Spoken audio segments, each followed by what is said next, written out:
Allah, muslimin muslimat dimati Allah sekalian, ingat lagi tak semalam kan kita belajar tentang hadis Nabi sallallahu alaihi wasallam yang mana Nabi sallallahu alaihi wasallam menyampaikan pesan kepada sahabat, yang mana ketika itu sahabat masa tu Nabi dengan sahabat, lepas tu ada dua lelaki bergaduh. Lepas tu saling memaki, kemudian Nabi pun bersabda, maukah kamu aku ajarkan satu zikir? Kan, maukah kamu aku ajarkan? Masa tu dia bergaduh, muka dah merah dah ni. Kan, tangan muka dah merah sampai keluar urat-urat di lehernya. Kemudian Rasulullah bersabda, sesungguhnya saya mengetahui satu kalimah yang apabila engkau mengucapkannya, tentulah kemarahan yang ada pada diri orang tersebut akan hilang. Lalu Nabi mengajarkan kalimah a'udzubillahi minasyaitanirrajim, dengan nama aku mohon perlindungan daripada Allah, mohon perlindungan dengan Allah daripada syaitan yang direjam. Subhanallah, ia adalah hadis sahih riwayat Bukhari dan Muslim. Masya Allah, muslimin muslimat yang dirahmati Allah sekalian, di sana ada firman Allah berkenaan dengan perintah Allah sendiri supaya kita mengucapkan kalimah isti'azah. Isti'azah, bila kita dengar ada orang kata isti'azah tu a'udzubillahi minasyaitanirrajim. Kalau orang sebut tasbih tu subhanallah. Kalau sebut alhamdulillah, tahmid tu alhamdulillah. Kalau orang kata tahlil tu la ilaha illallah. Kalau orang sebut takbir itu Allahu Akbar. Jadi bila kita dengar orang kata ta'awuz, kita kena ta'awuz tu a'udzubillahi minasyaitanirrajim. Ta'awuz tu maksudnya mohonlah perlindungan. Kita kata mohon perlindungan daripada siapa? Daripada Allah. Mohon perlindungan dengan siapa? Dengan Allah. Daripada siapa? Daripada syaitanirrajim, syaitan yang direjam. Subhanallah. Tuan-tuan dimati Allah sekalian, musuh utama kita syaitan. Musuh utama kita tahu syaitan. Bukanlah orang yang menyakiti kita itu musuh kita sebenarnya.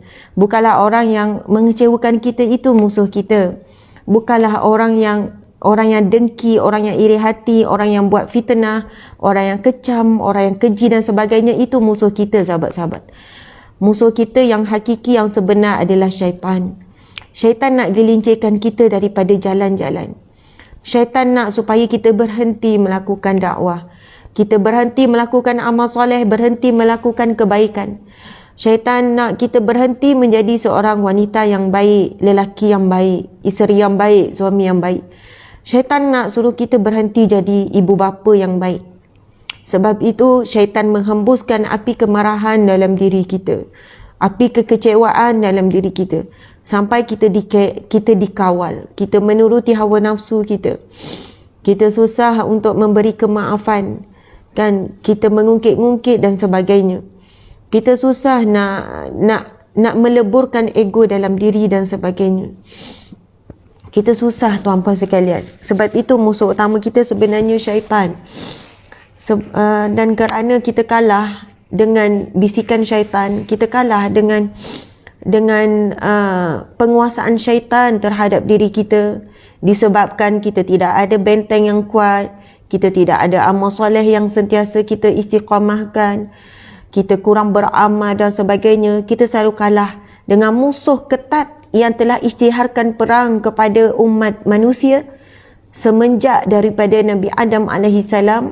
Dan walaupun syaitan ini daripada kalangan jin, daripada surah Al-Jin kita tahu Allah telah menceritakan bahawasanya jin ini ada di kalangan yang kafir, jin ini ada di kalangan yang mukmin, yang beriman, bahkan ada yang di kalangan yang soleh. Subhanallah, namun jin di kalangan yang kafir, yang telah kufur, itulah namanya syaitan, iblis, laknatullah. Jin ini telah pun melihat, Allah telah perlihatkan, dan mereka juga di antara penghuni syurga yang telah pernah berada di dalam syurga dan melihat syurga dan kenikmatannya. Syaitan dan iblis juga adalah makhluk yang telah melihat bagaimana azabnya neraka, hanya dan busuknya neraka. Tuan-puan yang dimati Allah sekalian, Masya Allah. Allahu Akbar. pun begitu kerana kesombongan iblis dan syaitan dan kebencian mereka kepada manusia, syaitan telah berjanji di hadapan Allah Subhanahu wa taala. Ada dalam buku Sahabat Dunia Akhirat tu, tuan-tuan dimati Allah sekalian, ada dalam buku Sahabat Dunia Akhirat, tak apa. Yang mana Nabi sallallahu alaihi wasallam bersabda, firman Allah Subhanahu wa taala. Saya cari buku tu, saya tak jumpa. Firman Allah Subhanahu wa taala yang mana Allah berfirman, syaitan itu meminta suatu masa untuk ditangguhkan. Lalu Allah memperkenankan permohonan syaitan untuk diberi tangguh. Syaitan minta diberi tangguh apa? Nyawa dia, usia dia. Sebab itu dikatakan kan daripada riwayat-riwayat, syaitan juga melalui proses penuaan. Mereka juga menua. Kerana itu wajah mereka terlalu buruk, rupa mereka terlalu buruk. Kan? Dia punya kulit tu dah londeh sampai ke bawah dah. Mata pun dah terkeluar dah. Kan semuanya. Umur syaitan dah beribu tahun. Mereka minta diberi tangguh. Mereka hidup tapi tidak mati. Mereka tua tapi tidak mati. Mereka diberi tangguh. Sampai bila? Sampai hari kiamat. Sampai hari kiamat tuan-puan sekalian diberi tangguh. Mereka juga melalui proses penuaan. Kita tahu alam jin ini adalah satu alam yang ada sistem juga. Mereka ada teknologi dan kemajuan juga. Mereka ada sistem pemerintahan. Mereka juga ada undang-undang. Mereka juga berkeluarga dan mereka juga beranak pinak. Begitulah. Tapi di kalangan jin yang bernama syaitan dan iblis ini, tuan-puan dimati Allah sekalian, dia meminta diberi tangguh oleh Allah dan Allah memakbulkan. Itu ada dalam firman Allah Subhanahu wa taala. Saya tak ingatlah surah mana, ayat mana. Tapi sambungan firman Allah tersebut, subhanallah, tuan-puan sekalian, saya sebutkan tadi tu kan. Sebab itu ada orang yang diberikan hijabnya terbuka. Itu ujian sebenarnya ya, hijabnya terbuka, boleh melihat rupa sebenar syaitan. Syaitan terlalulah buruk rupanya kan, kerana semualah londeh, dah buruk mata, pipi tu dikatakan dah labuh sangat sebab tua, terlampau tua sampai ke bawah tuan-puan sekalian. Masya Allah. Lalu dia berjanji di hadapan Allah Subhanahu wa taala. Saya cari buku Sahabat Dunia Akhirat tu sebab saya nak baca firman Allah.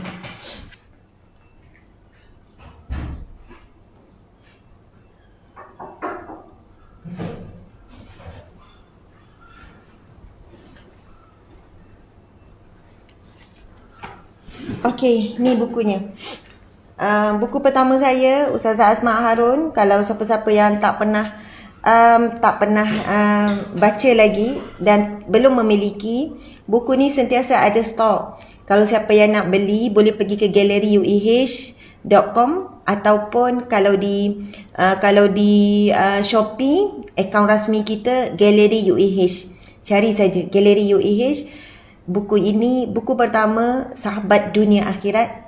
Masya Allah, kerana saya nak bersahabat dengan anda. Kalau anda sudi jadi sahabat saya, terima saya seadanya. Sebab sahabat boleh tolong sahabat sampai masuk syurga. Ada hadis Nabi tuan-puan sekalian, yang mana Nabi bersabda, sesungguhnya di mahsyar kelak apabila ahli-ahli syurga telah pun masuk ke dalam syurga. Apabila ahli-ahli syurga telah pun masuk ke dalam syurga, lalu mereka meminta dengan Allah, mereka berkata kepada Allah.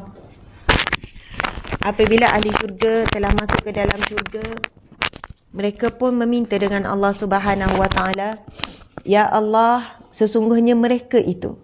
Yang mana ahli syurga ni berkata kepada Allah, sesungguhnya mereka itu ya Allah. Mereka itu adalah sahabat-sahabatku.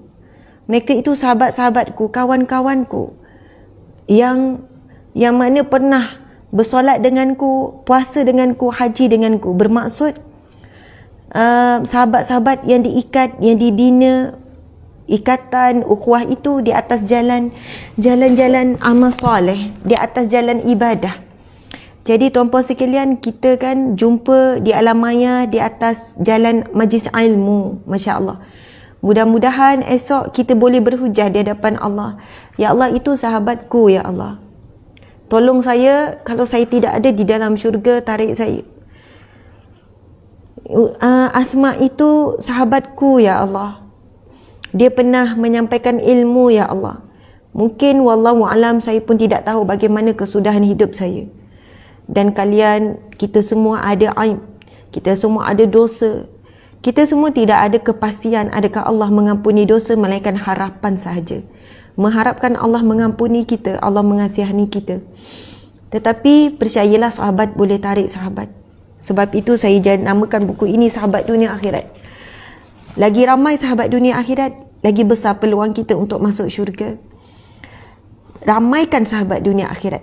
Yang mana sahabat-sahabat yang kita ada di jalan-jalan dakwah, jalan ilmu, jalan-jalan amal soleh, jalan-jalan kebaikan. Kerana mereka boleh membantu kita untuk masuk syurga. Saya sambung hadis tu, ketika ahli syurga berkata kepada Allah, ya Allah, mereka itu sahabat-sahabatku. Solat bersama, puasa bersama, haji bersama. Subhanallah. Lalu Allah memerintahkan kepada ahli syurga yang merayu meminta itu, sekarang tariklah sahabat-sahabatmu itu. Tariklah sahabat-sahabatmu itu masuk ke dalam syurga. Allah mengizinkan dengan rahmatnya, dengan kasih sayangnya. Masya Allah. Subhanallah. Allah mengizinkan supaya menarik. Lalu setelah ditarik, Allah bertanya lagi, adakah masih ada sahabat-sahabatmu di syurga? Tuan-puan yang dimati Allah sekalian, sahabat-sahabat syurga ni, sahabat-sahabat dunia akhirat ni, dia selalu mengingatkan kita tentang akhirat, tentang dosa dan pahala. Selalu menginginkan kebaikan akhirat melebihi kebaikan dunia. Sebab itu sahabat dunia akhirat ini kadang-kadang dia menyentuh hati kita, kadang-kadang membuatkan hati kita sakit dengan tegurannya. Tapi jangan lepaskan, jangan tinggalkan. Kau nak mengajuk sekejap je sahabat-sahabat sekalian. Manakala sahabat dunia pula sangat menyeronokkan. Sahabat dunia selalu mengajak kita untuk memenuhi hawa nafsu. Sebab itu sahabat jalan-jalan itu ramai. Sahabat bersukan pun ramai. Kan, sahabat hiking pun ramai dan gembira, happy. Sahabat-sahabat cycling pun ramai. Kan, sahabat-sahabat shopping, sahabat-sahabat kawan shopping, kaki jalan, kaki makan, kaki ngumpat, macam-macam lah tuan-puan sekalian. Itu mudah kita dapat. Dan memang kalau kita ada kawan-kawan macam ni, hidup kita memang gembira dan happy. Tapi ada juga sahabat-sahabat kita yang asyik ajak ingatkan zikir, kan, kaki zikir, kaki majlis ilmu, tak habis-habis duk promote majlis ilmu. Lepas tu Al-Quran. Kadang-kadang kita merasakan sahabat begini agak boring, kan, sahabat begini tak ada cerita lain, bajet bagus dan sebagainya. Tapi tuan-puan sekalian, itu antara tanda-tanda Allah menyayangi kita, tanda-tanda Allah mencintai kita. Allah hadirkan mereka yang sudi nak bersahabat dengan kita walaupun kita tidak tunjuk sangat yang kita ini sayang dia. Sahabat-sahabat semua, saya walaupun ada yang jumpa kata ustazah guru saya kata anggap saya sahabat. Kalau guru mungkin ada gap, dan saya tidak layak pun digelar sebagai guru. Dengan jadi sahabat, kita jadi rapat. Yang tua dan muda bila jadi sahabat boleh saling menegur. Ibu dan anak bila jadi sahabat boleh saling menegur. Anak pun boleh tegur ibu dan ayah. Subhanallah, bila guru dengan murid jadi sahabat boleh saling menegur. Masya Allah, sebab guru juga banyak buat salah.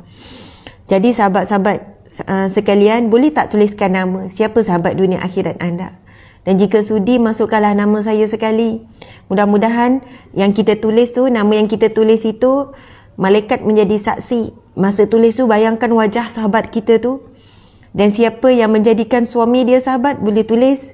Siapa yang kata ustazah sahabat saya dunia akhirat suami saya. Sahabat saya dunia akhirat isteri saya sendiri. Sahabat saya dunia akhirat adalah anak-anak saya. Masya Allah. Masuk Raihana. Sahabat saya dunia akhirat sekian-sekian. Boleh tak tuliskan nama? Masya Allah. Bila kita jadi sahabat dunia akhirat, Masya Allah, dengan pasangan kita, kita boleh saling tegur menegur. Kita boleh saling ingat mengingat. Sebab ramai suami yang tak boleh letakkan diri dia sebagai kawan dan sahabat dengan ego dan sebagainya. Kan, Masya Allah. Subhanallah. Okey, saya sebenarnya nak bacakan. Siapa yang nak memiliki buku ni, hanya RM27 saja. RM25. RM25 sahaja. Ini buku pertama saya dengan persembahan yang sangat indah, tuan-puan sekalian, colourful dengan gambar-gambar. Ini adalah himpunan kata-kata dan tulisan saya daripada FB, kemudian dilengkapkan lagi. Diberi tajuk Sahabat Dunia Akhirat. Mudah-mudahan buku ini sebagai ganti. Ada orang kata, Ustazah, bila saya sedih saya baca buku ni. Kadang-kadang bila saya baca saya rasa Ustazah sedang bercakap dengan saya. Sebab ayat-ayat dalam ni memang ayat bercakap pun. Ayat saya bercakap dengan sahabat-sahabat. Jadi tuan-puan dimati Allah sekalian, dalam buku ni ada tajuk Kenali Musuhmu, bab yang keempat. Boleh pergi ke link Shopee Galeri UAH, Galeri UAH. Macam itulah. Ataupun boleh WhatsApp, nanti ada tim akan kongsikan WhatsApp. Kenali Musuhmu. Ada tajuk yang keempat, Kenali Musuhmu. Kita buka muka surat 13. Okey, buku ni ringkas. Sebab itu kanak-kanak pun boleh baca, remaja boleh baca. Setiap bab lebih kurang 3 muka surat macam tu je. Jadi ada banyak bab, semua bab ada 45, lebih sebenarnya, ini sebelum edit. Bab banyak tapi bukunya ringan dibaca. Masya Allah. Saya tak nak berat-berat tapi kita bawa hadis-hadis Nabi SAW. Okey, kenali musuhmu. Bab yang keempat bertajuk Kenali Musuhmu. Sahabat, syaitan adalah musuh yang sangat gigih berusaha tanpa rehat.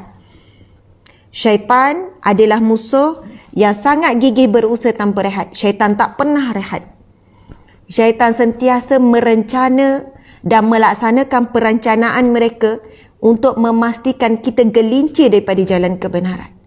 Supaya kita memiliki akhlak yang buruk. Supaya kita memiliki sifat-sifat yang mengeraskan hati kita.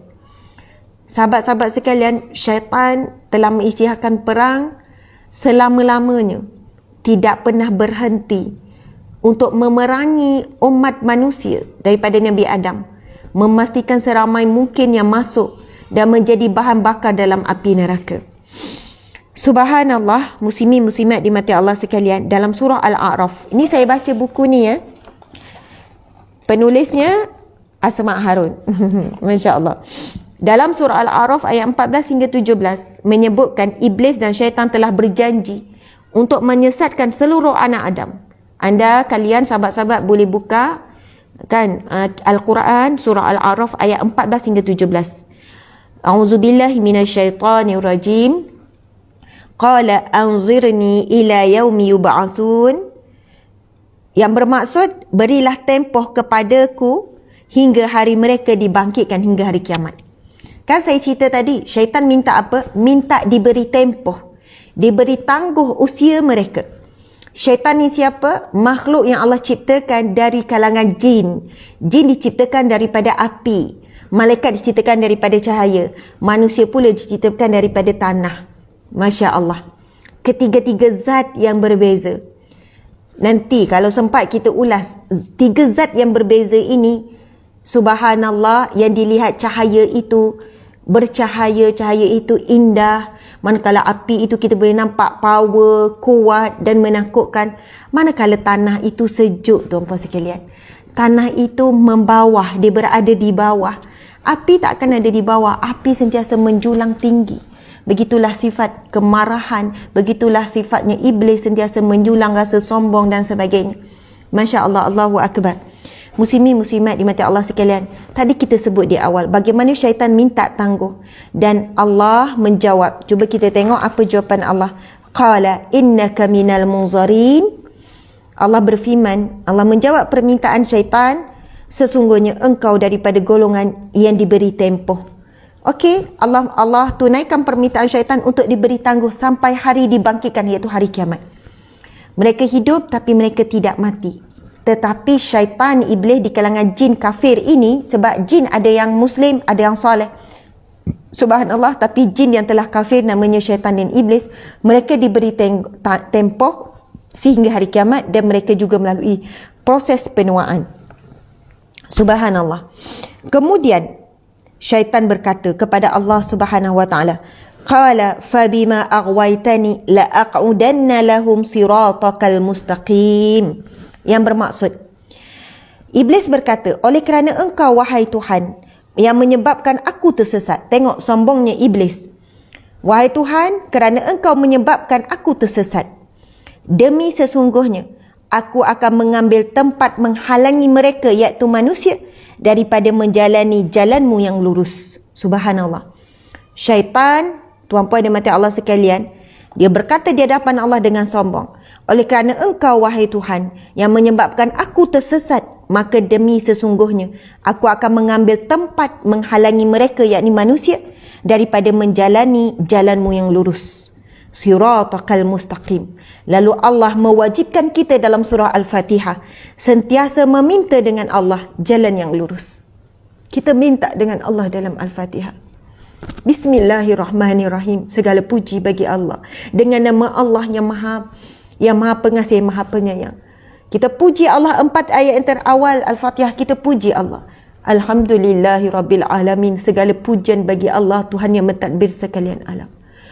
Ar-Rahmanir-Rahim, yang maha pengasih, yang maha penyayang. Maliki Yaumiddin, Tuhan yang memiliki hari pembalasan. Raja di hari pembalasan, hari kiamat, hari akhirat. Maliki Yaumiddin. Saat hidup hari ini di dunia, terlalu banyak raja-raja. Setiap negeri ada raja, setiap negara ada raja, setiap negara ada pemerintah, dalam keluarga ada raja, di sana sini ada penguasa. Tetapi di mahsyar kelak hanya satu saja penguasa, yakni Allah Subhanahu wa taala. Ketika itu raja yang berkuasa sehebat mana pun semuanya akan tersungkur, terhina di hadapan Allah. Kita semua akan terhina melainkan sesiapa yang dimuliakan Allah. Semuanya fakir, semuanya dalam keadaan bodoh, semuanya dalam keadaan miskin. Tidak ada seorang benang untuk dipakaikan kecuali Allah memilih di kalangan 7 golongan yang akan diberikan. Hadis Nabi yang sahih, 7 golongan yang mendapat naungan Allah di hari yang tiada naungan malaikat naungan Allah. Kita sebut dalam surah Al-Fatihah, Maliki Yaumiddin, raja di hari pembalasan, penguasa, pemilik, pemerintah di hari pembalasan kelak. Allahu Akbar. Saat itu manusia dalam keadaan ketakutan baru sedar hakikatnya syurga itu benar, neraka itu benar, hakikatnya kiamat itu benar, dibangkitkan setelah mati itu benar. Manusia benar-benar percaya saat itu mahsyar itu benar. Kita semua bakal benar-benar dibangkitkan dalam keadaan tidak ada pakaian, dalam keadaan bertelanjang. Tuan-tuan dan mati Allah sekalian, saat itu dalam riwayat menggambarkan suasana huru-hara yang sangat ketakutan kerana diperlihatkan neraka yang menjulang-julang, bau yang sangat hanyir, kan, api neraka yang sangat dahsyat, sejauh beratus tahun perjalanan juga dirasai kedahsyatannya. Maka mulalah umat-umat mencari Nabi masing-masing. Umat Nabi Adam cari Nabi Adam, umat Nabi Musa cari Nabi Musa, umat Nabi Idris cari Nabi Idris, umat Nabi Yunus cari Nabi Yunus, Nabi Nuh dan semuanya umat Nabi Harun mencari Nabi masing-masing. Tetapi semua Nabi menyebutkan nafsi, nafsi, nafsi biyadih. Diriku, diriku di tangannya. Nafsi, nafsi, diriku biyadih. Diriku di tangannya.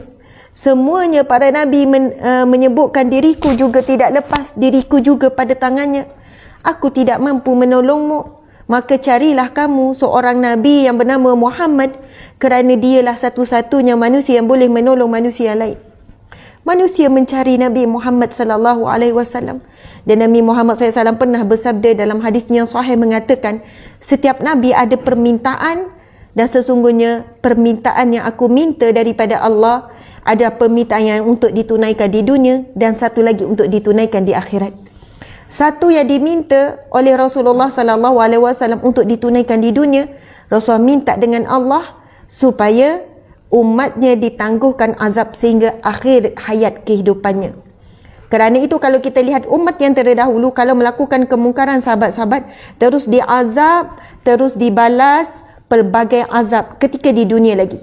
Tetapi Allah makbulkan permintaan kerana cintanya Rasulullah kepada kita. Ya Allah, untuk umatku tangguhkan. Apa maksiat dilakukan, apa kemungkaran yang dilakukan, apa kejahatan dilakukan, tangguh sehingga akhir nyawanya.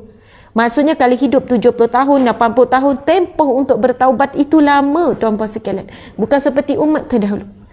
Sebab itu, sahabat-sahabat, saya rasa sedih sebenarnya Bila kita lihat border telah dibuka, dah ada kelonggaran daripada kerajaan, kemudian kita lihat sahabat-sahabat kita bukan dengki, bukan iri hati, bukan marah. Kawan-kawan kita yang pergi bercuti contohnya, yang pergi berjalan. Sungguh saya rasa sedih tu lebih sedih daripada, tak tahu sedih macam mana, tuan-puan sekalian. Saya nak tulis tapi tak tertulis, saya nak cakap tapi saya tak tercakap. Pertama, saya tengok ada berita yang tular berkumpul di tempat peranginan. Contoh berkumpul di tempat mandi-manda. Saya tak ingat. Area Selangor macam tu kan. Tempat mandi-manda yang mana mereka mandi-manda tu penuh bercampur lelaki perempuan. Dengan ada yang seksi, tak tutup aurat tu ya. Dan bayangkan mandi-manda di kawasan dalam air. Pakailah macam mana perempuan bila masuk dalam air, kalau tak jaga betul-betul, memang melekat dan nampak bentuk badan. Dan kita tak faham macam mana mereka sanggup berkumpul penuh macam tu. Mas memang tak ada nama pemandi. Dalam keadaan COVID baru nak reda, itu cerita lain. Tapi masa tu saya melihat bagaimana manusia sangat mudah lupa saat dia takut dengan COVID, saat dia takut nyawanya pendek, saat itu meminta dengan Allah supaya dilindungi selamat daripada COVID. Subhanallah, benarlah firman Allah, manusia itu bila dalam kesusahan, manusia itu meminta dengan Allah dalam keadaan berdiri, duduk, baring, merayu-rayu meminta dengan Allah. Tetapi apabila Allah menghilangkan kesusahan itu, ini firman Allah tuan-tuan sekalian, Allah menghilangkan kesusahan itu, mereka seolah-olahnya tidak pernah meminta dengan Allah, tidak pernah diuji dengan susah tu.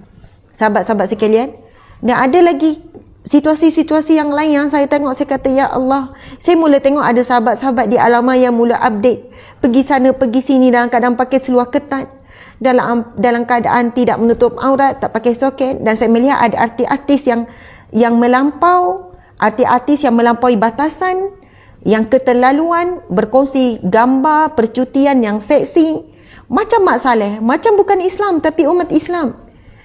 Saya rasa macam tercala sangat perasaan dan jiwa bila tengok, ya Allah, kamu mohon perlindungan daripada Tuhan yang Maha Pengasih, Maha Penyayang. Allah ya salam memberi kesejahteraan. Daripada apa? Daripada ketakutan kamu terhadap COVID. Dan bila kamu sakit, kamu minta kesembuhan daripada Allah. Dan bila kamu sembuh, kamu ucap Alhamdulillah. Tetapi setelah berlalunya ketakutan dan kebimbangan tersebut, kamu mula mengikuti jejak langkah syaitan yang memusuhi Allah. Yang memusuhi Allah, yang menentang Allah, yang mengingkari Allah. Tuhan yang tidak pernah berhenti memberikan segala yang kamu mahu, yang kita perlu. Yang memberi rizki, yang memberi keselamatan, yang memberikan kita kasih sayang daripada orang yang menyayangi kita. Yang memberi kita cinta, yang kita agungkan sangat cinta manusia. Yang kita terlalu mengagungkan cinta seorang suami, seorang isteri. Dan kita bangga-banggakan kitalah isteri yang paling dicintai. Lupakah kita siapakah yang memberikan perasaan cinta itu? Allah ya Wadud yang Maha Cinta. Yang memberikan kita perasaan nikmatnya dicintai. Tetapi Allah jua yang boleh mengganti dan menarik kembali perasaan cinta itu. Digantikan dengan perasaan benci dan sebagainya. Na'udzubillahi min zalik. Bila saya melihat suasana begitu, saya kata, ya Allah, Allah jadikan suasana COVID, manusia berada di dalam rumah, diperap, diperap, bukan semua berjaya keluar daripada rumah dalam keadaan menjadi hamba Allah yang baik, hamba Allah yang soleh. Ramai yang kembali semula, bahkan lebih teruk, menunjukkan aksi-aksi yang bermaksiat, aksi-aksi yang dahsyat. Ya, bila saya sebut begini, ada yang kata, Ustazah jamin syurga ke? Ustazah jangan lebih-lebih sangat, mungkin esok dia ahli syurga, esok dia berubah. Ya, Ustazah cakap macam dia tu confirm neraka. Tak, tuan-puan sekalian. Sebab bagi saya syurga perlu diperjuangkan oleh semua orang. Saya bercakap dengan apa yang berlaku di hadapan matahari ini sebagai satu peringatan. Kalau boleh saya nak tulis, saya nak cakap, subhanallah tuan-puan sekalian, supaya lebih ramai yang beringat bahawasanya anda berada di negara Islam. Anda itu orang Islam. Dan rukun negara juga yang kelima menyebutkan sebagai rakyat Malaysia, tak kira kamu Islam ataupun kamu bukan Islam, kamu Cina ke, kamu India ke, bukan Islam ke, rukun negara yang kelima menjaga adab tata tusila. Dan kalau kita lihat adab tata tusila Melayu kita, kalaupun kamu bukan Islam sekalipun, adalah sangat malu, sangat santun, dan budaya-budaya yang kamu pakai baju yang ketat, sendat, kemudian pakai singkat, pakai nampak perut, nampak betis, nampak peha, semuanya itu, tak alasan apa pun berpelukan walaupun suami isteri di khalayak ramai, kan, di tempat-tempat kamu mandi-manda, semua itu bertentangan dengan Islam, jelasnya bertentangan dengan adab Melayu kita. Kalau kita tengok tuan-puan sekalian, masa perang, ingat tak gambar-gambar perang, pasca perang, bagaimana wanita-wanita kita kan masuk perang, siap pakai kain batik, tuan-puan sekalian, pakai kain batik, pakai baju yang sopan, angkat senapang. Itulah rumpun Melayu kita.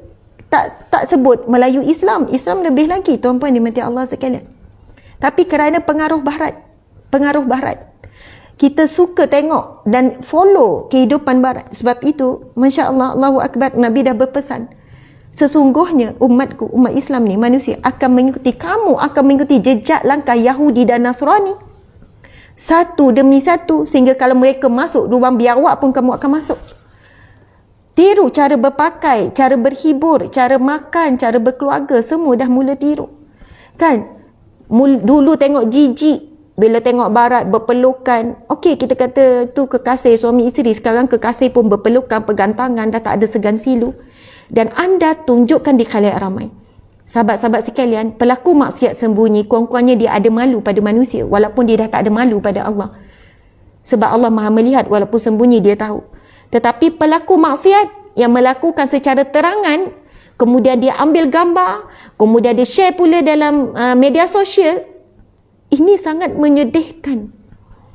Dia bukan sekadar melakukan maksiat, dia berbangga dengan maksiat, dia mempromosikan maksiat tersebut. Dia promosi. Remaja tengok, remaja jadikan dia sebagai contoh, remaja jadikan dia idola. Bila tengok, oh boleh je buat macam ni, tak ada masalah, kena kecam sikit-sikit je, yang penting bahagia. Dan tengok ramai yang memuji, muji, wow cantiknya, wow body cantik lah, wow bahagia, tumpang bahagia.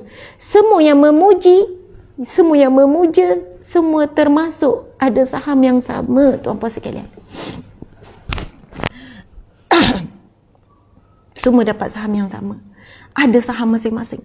Syaitan bertepuk tampar, syaitan bergembira, syaitan berseronok melihat betapa manusia hari ini yang namanya umat Islam, wanita Islam, memperlihatkan aurat, keseksian, semua daripada hujung rambut ke hujung kaki, segala bentuk. Lalu dirakam, lalu dijadikan video, semua kemudian dipromosikan. Maksiat bukan dilakukan secara terangan, lalu dipromosikan, lalu diikuti. Ingatlah satu hadis Nabi SAW. Sesungguhnya, barang siapa yang melakukan kebaikan lalu dituruti, diikuti, dia akan mendapat pahala yang sama. Manakala siapa yang melakukan kejahatan dan keburukan lalu diikuti, dia juga mendapat dosa-dosa yang sama. Yang jadi contoh ni lalu diikuti akan dapat dosa yang sama. Subhanallah. Tu apa dia mati Allah sekalian, saya nak sambung ni surah Al-A'raf ni yang kita baca, minta maaf, dalam buku Sahabat Dunia Akhirat ni, buku yang pertama ni. Subhanallah, surah Al-A'raf ayat 14-17. Kita sambung sikit lagi. Qala fabima aghwaytani la'aqudanna lahum siratakal mustaqim. Oleh kerana engkau wahai Tuhan menyebabkan aku sesat, maka sesungguhnya aku akan mengambil tempat menghalangi mereka daripada jalanmu yang lurus. Nampak tak sifat syaitan apa? Sifat syaitan, dia buat kesilapan, dia sendiri yang memilih untuk tidak taat kepada perintah Allah, untuk engkar kepada perintah Allah, tapi dia menyalahkan Allah. Dan sifat ini ada banyak pada manusia. Dia menyalahkan Allah. Ya Allah, kerana engkau menyebabkan aku tersesat. Ramai mana manusia pada hari ini, bila dia belum hijrah, dia belum taubat, dia cakap apa? Belum masa dia, Allah belum beri hidayah. Nampak tak? Nampak ayat itu biasa, tapi ayat itu adalah ayat daripada syaitan dan iblis. Yang mana syaitan dan iblis menyalahkan Allah. Kerana engkau menyebabkan aku tersesat. Cuma ayat kita ini manis sikit, lembut sikit. Belum dapat hidayah, belum masa. Sedangkan Allah telah memberikan hidayah, petunjuk kepada semua manusia. Apa maksud hidayah petunjuk? Apakah itu petunjuk, tuan-puan sekalian? Al-Quran. Mustahil manusia hari ini, umat Islam yang belum tutup aurat, yang masih melakukan maksiat, belum dapat petunjuk. Kerana Al-Quran ada di mana-mana. Buka saja phone, ada bacaan Al-Quran. Buka TV, ustaz-ustazah terlalu ramai hari ini. Al-Quran ada di mana-mana. Bahkan di rumah mereka juga ada Al-Quran.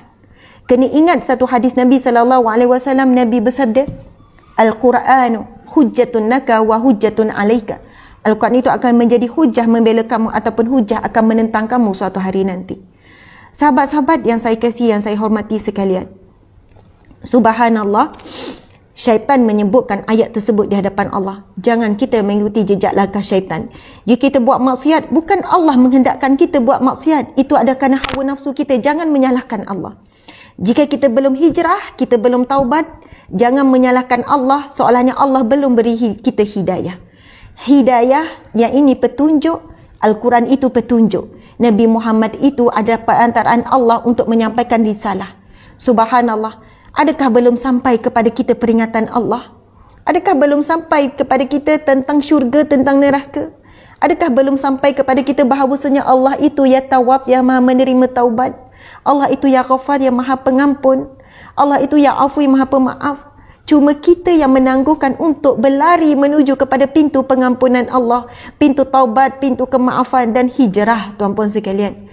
Jadi berhenti menyalahkan Allah, kerana Allah telah berikan kita akal untuk berfikir mana baik, mana buruk. Allah telah berikan kita perasaan memerlukan Allah. Saat kita sakit, kita minta Allah sembuh. Saat kita rasa terhina, kita minta tolong dengan Allah. Saat kita rasa kita kecewa, bukankah kita sebut nama Allah?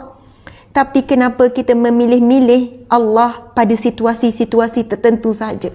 Ketika kita gembira dan kita bahagia, kita mula melupakan Allah Subhanahu Wa Taala. Kerana itu, syaitan menyebut akan menghalangi berjalan lurus, dan Allah menjadikan surah Al-Fatihah wajib dibaca 17 kali sehari. Sekurang-kurangnya dalam solat fardu 17 kali sehari. Allah wajibkan kita. Dan ayat yang kelima, kita minta apa dengan Allah dalam surah Al-Fatihah? Yang pertama, Bismillahirrahmanirrahim. Alhamdulillahirabbil alamin, Arrahmanirrahim, Maliki yaumiddin. Iyyaka na'budu wa iyyaka nasta'in. Yang kelima, ya Allah, kepadamu kami meminta, kami memperhambakan diri, dan kepadamu kami minta tolong. Ihdinas siratal mustaqim. Tunjukkanlah kami jalanmu yang lurus. Syaitan berjanji dengan Allah akan menghalangi kita daripada jalan yang lurus. Ayat surah Al-A'raf ayat 16 ni. Tetapi Allah perintahkan kepada kita setiap kali solat, minta jalan yang lurus. Ihdinas siratal mustaqim. Tunjukilah kepada kami jalanmu yang lurus. Subhanallah. Sentiasa minta. Kerana itu, kerana cintanya Allah kepada kita, Allah wajibkan kita solat 5 waktu. Automatik kita minta dengan Allah jalan yang lurus. Lalu Allah makbulkan permintaan kita, tuan-puan sekalian. Kerana itu Allah berikan kita ujian demi ujian supaya kita sentiasa on track. Kita sentiasa berada di jalan yang benar, walaupun jalan itu bengkang, bengkok, jatuh, bangun, sakit, sedih, pedih, kecewa dan sebagainya. Tapi itulah jalan yang lurus yang akan membawa kita ke syurga Allah Subhanahu Wa Taala. So itu kadang ada seorang wanita kata, "Ustazah, kenapa suami saya macam ni? Kenapa saya tak habis-habis diuji?" Sebab puan minta jalan yang lurus, dan Allah beri dengan caranya, bukan dengan cara kita. Allah makbulkan doa kita minta jalan yang lurus. Kerana dengan ujian ini puan selalu bangun malam. Dengan ujian ini puan selalu menangis. Tapi tangisan itulah yang melembutkan hati kita. Berbanding hidup dalam keadaan ketawa gembira, itu mengeraskan hati. Jalan yang lurus yang kita minta dengan Allah, bukan dengan cara kita, tapi dengan cara Allah. Allah nak berikan kita macam mana. Bila Allah nampak kita lalai, Allah sedarkan kita dengan ketukan ujian. Bila Allah nampak kita jauh dengan dia, Allah tarik balik walaupun dengan cara yang sakit. Tapi betul, daripada pengalaman kita menempuh ujian demi ujian, benarkan melalui ujian kita makin dekat dengan Allah Subhanahu Wa Taala. Okey, kita tengok sambungan firman Allah ini.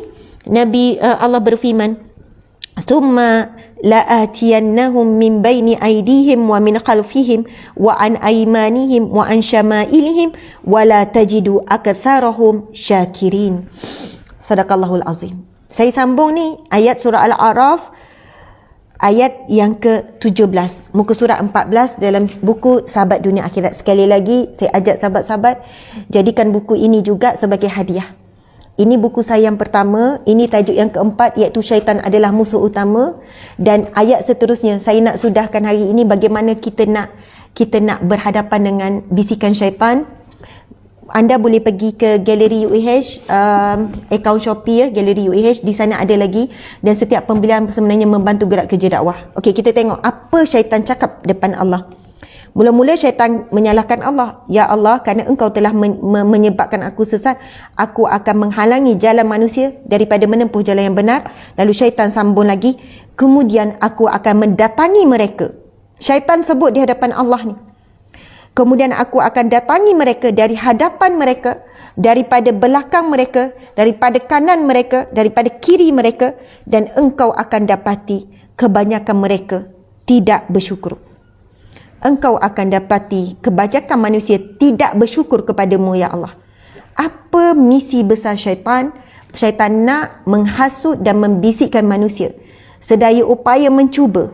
Kan, kalau tak dapat daripada depan, dia usaha daripada belakang. Tak dapat belakang, kiri. Tak dapat kiri, kanan. Maksudnya syaitan sentiasa berusaha mencari helah untuk menjadikan kita hamba Allah yang tidak mensyukuri Allah. Apa maksud tidak mensyukuri Allah, tuan-puan sekalian? Tidak berterima kasih, tidak mensyukuri Allah. Dan cara bersyukur Allah yang paling terbaik, yang paling sempurna, dan ini para ahli ulama menyebutkan, syukur kepada Allah yang terbaik, yang sempurna adalah kita mentaati perintah Allah dan meninggalkan larangan Allah. Itulah erti bersyukur kepada Allah. Bukan hanya kalimah Alhamdulillah, bukan hanya dengan zikrullah, tetapi apabila kamu mula mentaati segala perintahnya dan kamu meninggalkan larangannya, maka itulah erti kamu bersyukur kepada Allah Subhanahu Wa Taala. Begitu juga kalau kita berterima kasih kepada ibu ayah, kita tunjuk kita sayang ibu ayah, kita tak buat apa yang ibu ayah tak suka, dan kita akan buat apa yang ibu ayah kita suka dan menggembirakan hati ibu ayah. Maka kita dengan Allah Subhanahu Wa Taala, taati perintah Allah, tinggalkan larangan Allah, itulah tanda kita bersyukur kepada Allah Subhanahu Wa Taala. Subhanallah, muslimin muslimat, sebagai penutup saya nak share satu doa yang diajarkan oleh Allah Subhanahu Wa Taala dalam surah Al-Mu'minun ayat 97 hingga ayat 98. Anda boleh tambahkan ayat ini dalam bacaan harian ataupun dalam doa setelah solat. Ini adalah doa yang mohon perlindungan daripada syaitan, sehingga syaitan tak boleh nak dekat dengan kita pun. Dan saya akan tuliskan doa ini di papan putih, di whiteboard. Saya ada kisah misteri sikit dengan doa ni. Saya ada kisah misteri, kisah benar pengalaman saya. Memang masa dah nak habiskan, masa dah habis sebenarnya, dah lebih. Minta maaf ya, terima kasih semua pada yang hadir. Saya tahu ramai yang perlu mengundurkan diri sebab dah kena masuk kerja. Kedua, sebab anak PDPR mereka berkongsi phone. Saya faham, nanti anda tengok balik live ni ya. Tapi saya nak sambung juga cerita dia. Boleh ya? Saya sambung. Ke sambung besok. Esok hari lahir saya 22 September. Ini 21 kan? Esok hari lahir saya 22 September. Saya sambung besok ya. Sebab saya nak menghormati juga sahabat-sahabat yang perlu berundur. Tapi saya bagi dulu ayat 97-98 surah Al-Mu'minun, ayat 97-98. Ayat ni syaitan nak dekat pun tak boleh. Kalau kita beramal, sebab kita mohon perlindungan daripada Allah, untuk syaitan mendekati kita pun tak boleh. Hebat siapa yang beramal dengan doa ni. Bismillahirrahmanirrahim. Rabbi a'udzubika min hamazati syayatin wa a'udzubika rabbi an yahdurun. Sadaqallahul azim. Yang bermaksud, wahai Tuhanku, aku berlindung kepadamu daripada hamazati syayatin, bisikan-bisikan syaitan, wa a'udzubika rabbi an yahdurun, dan aku berlindung kepadamu wahai Tuhanku supaya syaitan itu tidak menghampiriku. Subhanallah. Syaitan tu nak hampiri pun tak boleh. Yahdurun, untuk hadir kepadaku, untuk dekatiku.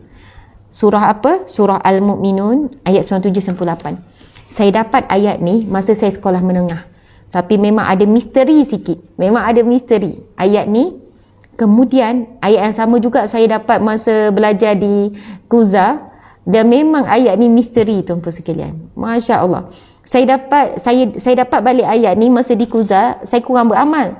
Tapi ada cerita misteri yang akhirnya saya dapat, dan saya tak tahu siapa yang, bukan saya nak kata saya ni pelik ajaib ke, adalah hamba Allah, tapi dengan izin Allah benda tu berlaku. Dan saya masih segar dan ingatan keadaan saya dapat ayat ni. Rabbi a'udzubika min hamazati syayatin wa a'udzubika rabbi an yahdurun. Wahai Tuhanku, aku mohon perlindungan daripadamu daripada bisikan syaitan, dan aku mohon perlindungan dan aku mohon kepadamu daripada syaitan untuk menghampiriku. Subhanallah. Ia bukan hanya untuk kita, tapi kita boleh bacakan doa ini untuk orang-orang yang kita sayang dan sebagainya. Sebagai penutup, ingatlah, musuh sebenar kita syaitan, bukan manusia. Manusia yang menyakiti kita, yang mengecewakan kita, yang menghina kita, yang fitnah kepada kita, itu adalah alatnya syaitan untuk menjadikan kita manusia yang benci, manusia yang pemarah, manusia yang mengungkit, manusia ingin membalas kejahatan dengan kejahatan. Mereka nak mengalahkan kita direct, mungkin tak boleh. Tapi mereka, syaitan ini menggunakan tipu helah. Dia ganggu anak kita, dia ganggu suami kita, dia ganggu kawan-kawan kita. Kan, yang menyebabkan kita lupa musuh utama kita syaitan. Kita sepatutnya lawan syaitan dengan apa? Beri kemaafan, doakan kebaikan, bersangka baik, tegur menegur, sentiasa mencegah kemungkaran, menyampaikan kebaikan, cegah kemungkaran dengan cara yang benar, insya-Allah. Terima kasih semua. Mohon maaf salah dan silap. Doakan saya juga mendoakan sahabat semua. Terima kasih semua. Sayang semua kerana Allah, kerana Rasulullah sallallahu alaihi wasallam. Di sini kita bertemu, insya-Allah di syurga Allah kita bersatu. Terima kasih semua. Wabillahi taufiq wal hidayah. Assalamualaikum warahmatullahi wabarakatuh. Kita tangguhkan dengan tasbih kafarah dan surah Al-Asr. Bismillahirrahmanirrahim. Subhanakallahumma wa bihamdika asyhadu an la ilaha illa anta astaghfiruka wa atubu ilaik. Bismillahirrahmanirrahim. Al-'asr innal insana lafi khusr illa allazina amanu wa amilus solihati wa tawasaw bil haqqi wa tawasaw bis sabr. Shadaqallahul azim. Assalamualaikum warahmatullahi wabarakatuh.